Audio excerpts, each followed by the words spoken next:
Draugi mīļie, jā, nu, var sakot, palika laika mazliet pāri.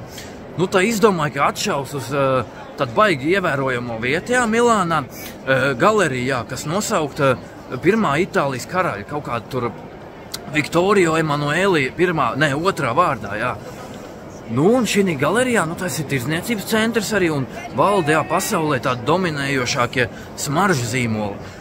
Tu, ka iet, jā, tad tiešām, nu, cērtās nāsī baigi. Tu ilgāk pa 5 minūtes nevar noturēties. No acīm redzot, tā Prada un tas Diors ir bijuši tādi karstasinīgi cilvēki. Tāpēc, nu, es tais kalnos tas zemens sēdās, un tais iet un spaid pedāli pa laikam. Zin kā, nu, vajag atsvaidzināt, vajag kaut kādu augļu aromātu nedaudz. Tad, ja kāds domā, jā, nu, braukt vai nebraukt, iepirkties, droši brauc, gaiss tīrs ir, jā. Es vēl kādu stundu te maršierēs turp šurp, paspaidīs pedāli pa visiem stūriem, pie tās Pradas un tā Diora tā vairāk, jā. Tā kā droši brauc iepirkties, nu tā kaut kā, jā, nu, labs ir, davai tad jau.